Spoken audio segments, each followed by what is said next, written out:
At 14:27 on June 14, 1944, Sergeant Gordon Harris hunkered down inside the cramped turret of his Sherman Firefly, its metal hull radiating the day's warm sun as he perched on the eastern outskirts of Lingra, Normandy.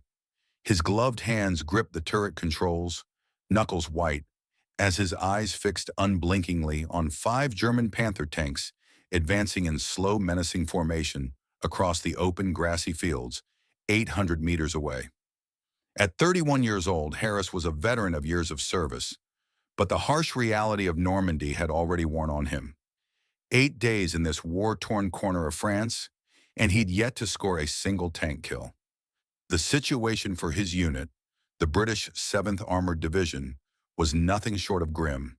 42 Sherman tanks lost in just 6 brutal days of fighting, with German Panthers and Tigers dominating every confrontation, their superior firepower and armor turning Allied advances into costly slogs. The standard Sherman's 75 mm gun, reliable for infantry support but woefully inadequate against heavy German armor, stood no chance against a Panther's thick frontal armor beyond 300 meters. A fatal flaw the Germans had quickly exploited by launching bold, unflinching, head-on assaults. Harris, however, commanded a lifeline, the only weapon in his squadron capable of stopping a Panther at range, the Sherman Firefly. This controversial modification, a marriage of American tank chassis and British firepower, had been nearly derailed 3 times by short-sighted British military leaders before D-Day, its existence a testament to the stubbornness of a few visionary officers. The story of the Firefly began in January 1943, when the Ministry of Supply flatly rejected the audacious idea of fitting Britain's powerful 17-pounder anti-tank gun into the turret of an American Sherman tank. Impossible, they declared without hesitation. The 17-pounder was far too large, the Sherman's turret far too small to accommodate it. With the Challenger and Cromwell tanks supposedly in development as Britain's next-generation armored vehicles, ministry officials saw no need to waste scarce resources on a cobbled-together hybrid that no one had officially requested. But Major George Brighty, a pragmatic officer stationed at the Lulworth Armored Fighting School, refused to abandon the concept. He recognized the desperate need for a tank that could stand up to the Panthers and Tigers terrorizing Allied forces in North Africa, so he forged ahead in secret, welding a 17-pounder into a Sherman turret without a proper recoil system. The gun was locked rigid, forcing the entire 33-ton tank to absorb the brutal shock of firing, a crude solution that sent jarring vibrations through the hull and risked damaging the chassis.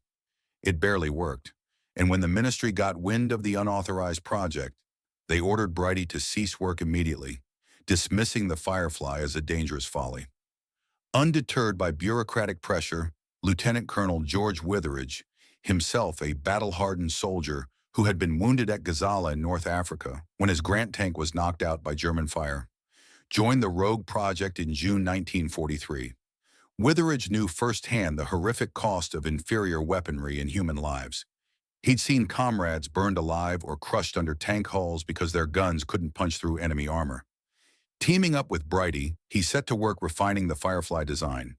Together, they solved the crippling recoil issue by installing a modified hydraulic recoil system, reworked the breech mechanism to handle the 17-pounder's larger shells, cut a new, wider gunner's hatch to improve visibility and access, relocated the radio to an external box welded to the turret rear, a risky move that exposed the vital communication equipment to enemy fire, and ultimately removed the hull machine gunner entirely to free up precious space for the 17-pounder's massive ammunition.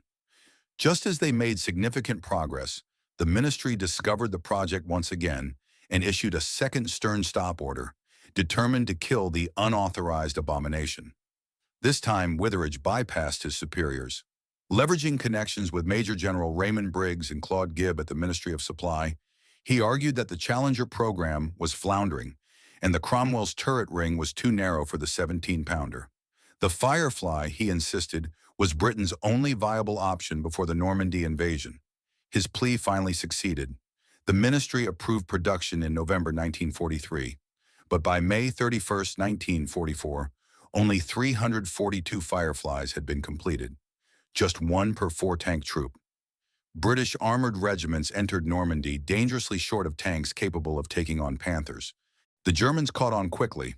Within 3 days of D-Day, Panzer commanders identified the Firefly by its distinctly longer barrel and issued a clear order to all tank units: kill Fireflies first, always. Crews tried to camouflage the barrels with mud, paint, and wire mesh to mimic standard Shermans, but the ruse rarely worked. Harris himself had only stepped into the role of tank commander 4 days earlier, his promotion forged in blood. His predecessor, a seasoned officer named Captain Jameson, had been killed on June 10th near Tilly-sur-Seulles when a Panther round slammed into the turret's front plate, a devastating direct hit that vaporized the commander's station before the smoke even had time to clear. Now Harris led a tight-knit crew of 4, each carrying the weight of the war in their own way. 24-year-old Scottish gunner trooper Alec MacKillop, a quiet, steady-handed young man with sharp, eagle-like eyes who had only seen 7 combat shots in his short career, 3 misses, 4 hits on German half-tracks, but never once against an enemy tank. Beside MacKillop was the loader, Private Tommy Carter, a burly Londoner who'd already developed calluses on his hands from manhandling the heavy shells. Up front in the hull was the driver, Corporal Frank Doyle, a taciturn veteran who navigated the tank's unwieldy chassis with the precision of a surgeon. The Firefly's design, optimized for raw firepower, had sacrificed the hull gunner position to store the 17-pounder's massive 38-pound shells, each nearly twice the weight of standard Sherman rounds, leaving the crew with no room for mistakes. Every shot, every movement, every decision could mean the difference between life and death. As the 5 Panthers spread into a wide line formation, their hulls emblazoned with the distinctive insignia of the elite Panzerlehr Division, Hitler's showcase armored unit, and advanced steadily on Lingra, where a small contingent of British infantry had dug in behind foxholes and hedgerows, their rifles and machine guns useless against the approaching steel behemoths. 3 standard Shermans cowered behind village buildings, their crews helpless. Their 75mm guns couldn't reach the Panthers at 650 meters, and even if they could, the rounds would bounce harmlessly off the German tank's armor. Harris's Firefly was the last and only hope for the village and the infantry defending it. The Panthers closed in relentlessly, 800 meters, 700, 650. At their current speed of roughly 15 miles per hour, they'd reach effective firing range in just 90 seconds. Time was running out. Harris barked a command to Doyle, who eased the Firefly behind a low stone wall on the village outskirts, settling into a hull-down position that exposed only the turret to enemy fire. It was the best cover available, but the 17-pounder's barrel, 4 feet longer than a standard Sherman's, jutted out prominently, impossible to fully conceal. Harris knew the Germans would spot it soon. The crew's only advantage was surprise, and it wouldn't last long. The Panther, Germany's answer to the fearsome Soviet T-34 on the Eastern Front, was a 45-ton steel behemoth built for destruction, with sloped armor that deflected incoming rounds and devastating firepower that could decimate Allied tanks from long range. Its 75mm KWK-42 gun, a masterpiece of German engineering, could penetrate 4 inches of solid armor at 1,000 meters, more than enough to punch through a Sherman's thin hull like tissue paper. Its frontal armor, 80 millimeters thick and angled at a 55-degree slope, offered an effective protection equivalent to 140 millimeters of flat armor, making it nearly impervious to most Allied anti-tank weapons. With side armor of 50 millimeters, rear armor of 40 millimeters, and a top road speed of 28 miles per hour, the Panther outclassed the Sherman in nearly every measurable category. Its only flaws were its vulnerable sides and rear, and a finicky mechanical system that often broke down in the muddy, rough terrain of Normandy. Even so, German crews swore by it, calling it the best medium tank in the world, a sentiment shared by many Allied tankers who had faced it in battle. The Sherman Firefly, by contrast, weighed just 33 tons, with a maximum armor thickness of 3 inches and a top speed of 25 miles per hour. But it had one critical advantage: the 17-pounder gun. With a muzzle velocity of nearly 3,000 feet per second, its standard armor-piercing capped ammunition could penetrate 163 millimeters of armor at 500 meters and 150 millimeters at 1,000 meters. More than enough to punch through a Panther's frontal armor. The British also had armor-piercing discarding sabot APDS rounds capable of penetrating 256 millimeters, though these were inaccurate beyond 500 meters and fouled the barrel. Harris's tank carried 12 APDS rounds and 65 standard armor-piercing rounds. Precious ammunition he intended to use wisely. McKillop's eyes were glued to his telescopic sight, his breathing slow and deliberate as he tracked the lead Panther, which was closing to 600 meters. The German tank's commander stood in the open cupola, his head and shoulders exposed as he scanned the battlefield for threats, a pair of binoculars pressed to his eyes. McKillop adjusted his aim meticulously, accounting for wind speed, a light breeze blowing from the west, the distance to the target, and the Panther's steady forward movement. He knew the 17-pounder's recoil would be violent, so intense that both he and Harris would be temporarily blinded by the brilliant muzzle flash, which often ignited nearby vegetation and revealed their position instantly. The risk was enormous, but there was no other choice. At 550 meters, the Panthers maintained their tight formation, advancing steadily, their treads churning up clods of dirt and grass as they closed in. McKillop slowed his breathing even further, his finger hovering lightly near the trigger, not yet applying pressure.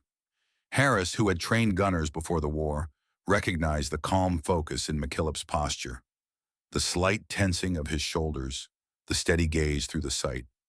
McKillop was ready. He just needed the order. At 500 meters, Harris checked his watch. 14:29, 2 minutes since the Panthers first appeared. The lead Panthers commander dropped into the turret, hatches closing, combat ready.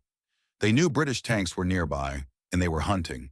McKillop centered his sight on the lead Panther's frontal glacis, just below the turret ring, the weakest point on its front. At this range, the 17-pounder round would hit in less than a second, leaving the German crew no time to react. At 14:30, Harris nodded once, a silent signal. McKillop squeezed the trigger.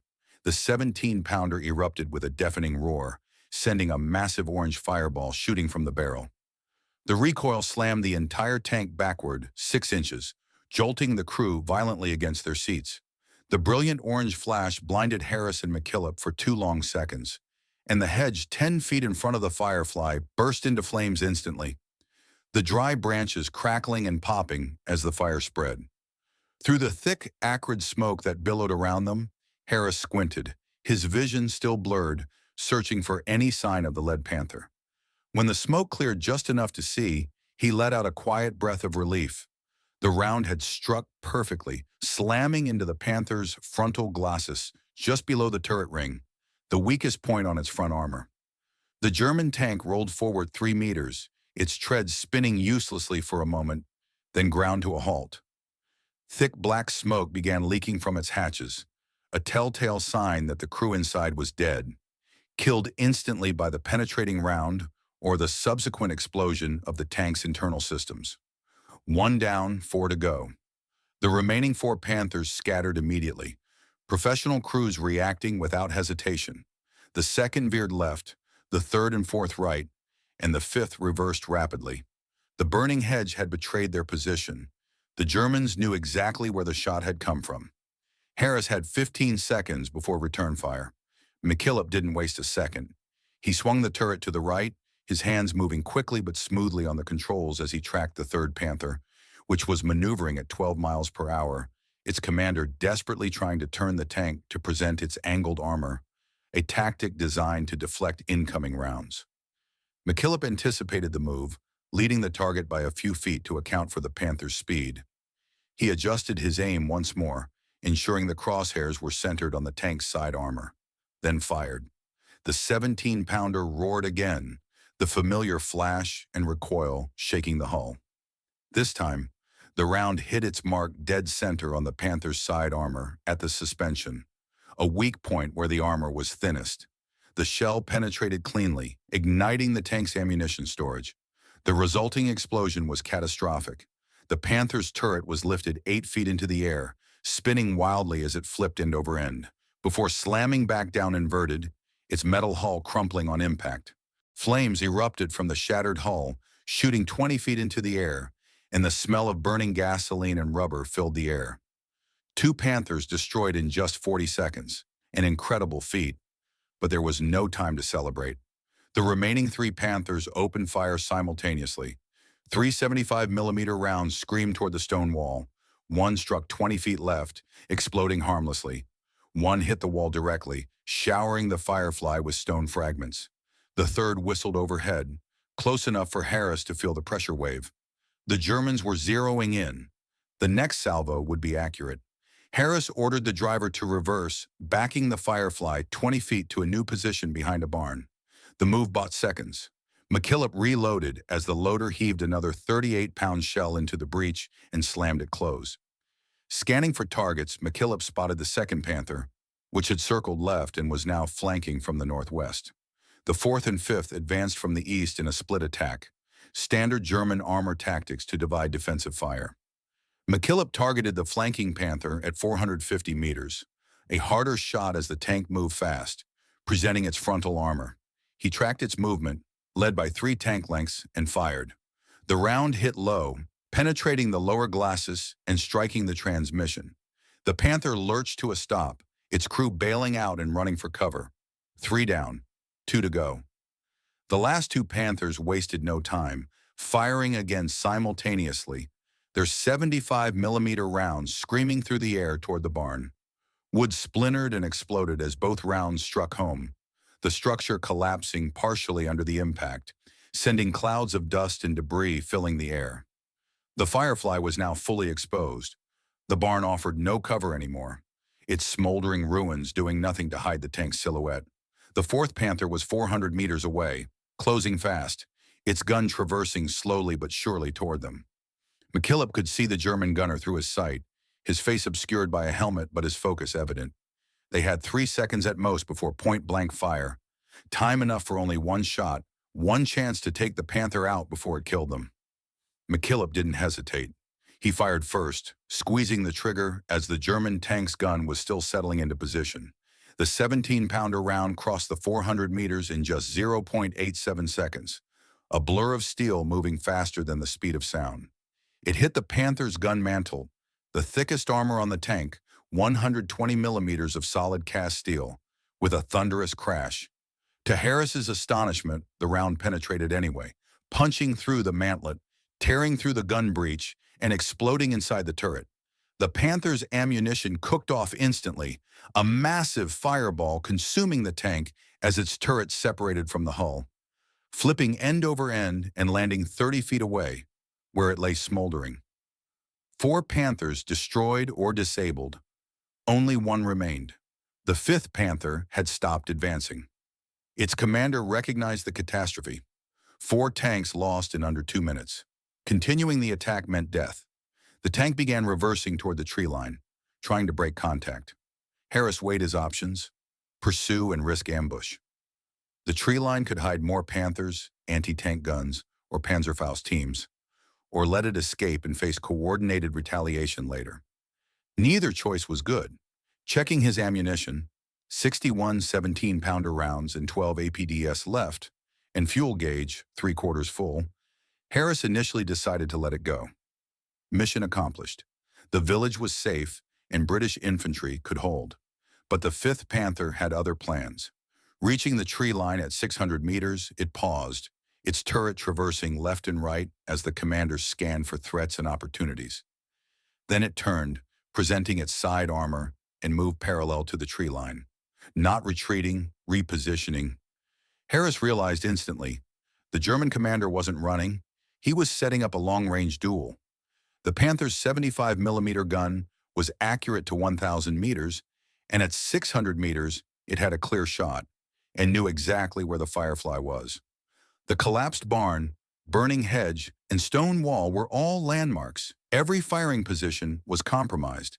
The Panther stopped hull down behind a slight rise. Only its turret visible, gun elevated. The crew ready, experienced, patient, waiting for the Firefly to expose itself. Harris ordered Doyle to move the Firefly 15 feet to the right, shifting to a new angle that offered a clearer shot at the Panther's turret. The driver responded instantly, the tank's engine growling as it inched sideways. The Panthers' gun tracked the movement, its turret rotating in perfect sync, both tanks now aiming directly at each other, 600 meters apart. The tension in the Firefly's turret was palpable. Carter, the loader, had another shell ready but froze, his eyes locked on the German tank. Harris could feel his heart pounding in his chest, but he forced himself to stay calm, whispering to McKillop, "Steady, Alec. Wait for the right moment." McKillop adjusted his aim, his fingers trembling slightly, but his focus unbroken. The Panther's turret was a small target, only 20 degrees of its arc visible above the rise, the rest of the tank hidden by the terrain. The German commander knew how to fight Fireflies. He was waiting for them to make a mistake. Then, without warning, the Panther fired. The round screamed past the Firefly's left side, missing by a mere 3 feet, the pressure waves slamming into the tank's hull and making Harris's ears ring. The German gunner had anticipated the Firefly would continue moving right, but Doyle had stopped short, a split-second decision that had saved them. McKillop didn't wait for the German gun to finish recoiling. He fired, his finger squeezing the trigger the moment the Panther's muzzle flash faded. The 17-pounder round flew true, striking the Panther's turret face on the right side, penetrating the armor with a sharp crack. The German tank's turret stopped traversing instantly, frozen mid-rotation. Thick smoke poured from the commander's cupola, and Harris knew it was over. The 5th Panther was finished. It was 14:33, 6 minutes since the engagement began. 5 German Panthers destroyed, 0 British tank losses.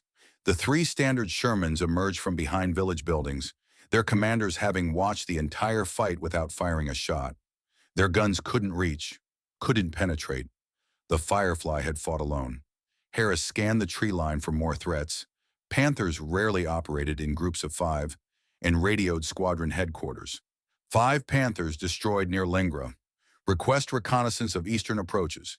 Need to confirm no additional enemy armor in area. The squadron commander responded, "Congratulations. Hold position. Infantry moving up to secure the disabled Panthers. Prisoners if possible. Intelligence wants to examine the wrecks." Climbing out of the turret, Harris surveyed the battlefield. 4 burning Panthers, 1 disabled with its crew escaped. 5 shots fired, 5 hits. Perfect accuracy from a crew that had never destroyed a tank before. By 1600, British intelligence officers arrived, examining the wreckage, measuring penetration holes, documenting damage patterns, and interviewing Harris and McKillop. Their report revealed a critical detail. All 5 Panthers belonged to the Panzer Lehr Division, Germany's elite armored training and demonstration unit. Veterans transferred from the Eastern Front, not green replacements. The Firefly's victory validated every argument Witheridge and Brighty had made 18 months earlier. The engagement also exposed the Firefly's flaws. The muzzle flash revealed its position instantly. The long gun hindered maneuvering in villages and bocage. The lack of a hull gunner reduced crew flexibility, and loading heavy shells exhausted loaders quickly. It was a specialist weapon, lethal when used correctly, vulnerable when exposed. Harris's after-action report noted a detail that would become legendary. He never shouted fire commands, instead speaking quietly to McKillop. "Steady instructions, calm corrections, make it count." Treating each expensive round as precious, McKillop responded with perfect accuracy. The Lingra engagement wasn't an isolated success. On the same day near Villers-Bocage, another Firefly destroyed 3 Panthers. At Tilly-sur-Seulles, a Canadian Firefly knocked out 2 Tigers. The pattern was clear. Properly employed, the Firefly could dominate German armor. But German commanders adapted, prioritizing Fireflies, engaging from maximum range, coordinating fire, and using infantry to spot positions.